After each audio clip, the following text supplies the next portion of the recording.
6 years after it promised a full investigation into the issue of sexual abuse by members of the clergy, the New Jersey Attorney General's office has still not released any results. News 12 senior investigative reporter Walt Kane tonight has this Kane in Your Corner investigation.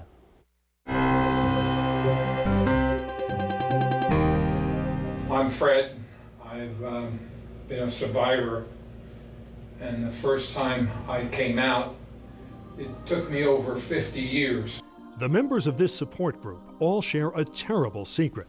All were sexually abused by members of the clergy.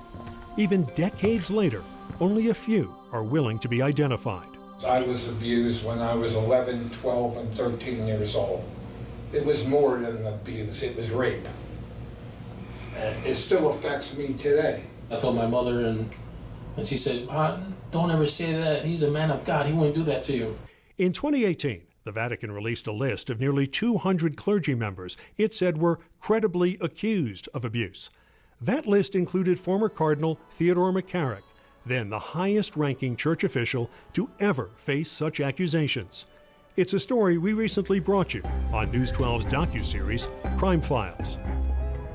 But every time I saw him, he abused me. Every time.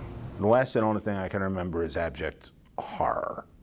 In September of 2018, while the McCarrick case was just going public, the New Jersey Attorney General's office announced it was establishing a clergy abuse task force to investigate allegations of sexual abuse and present its findings to a grand jury.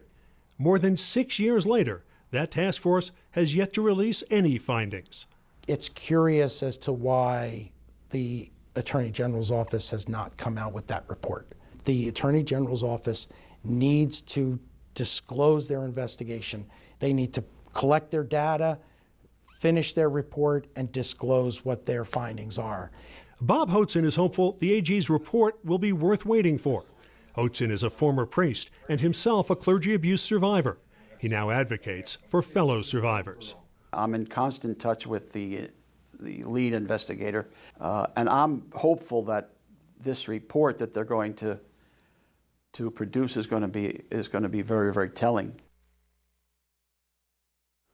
Important to point out, a similar investigation by the Pennsylvania Attorney General's office was completed in 2 years. You can watch the full Crime Files episode, Ungodly Acts, on News 12 New York.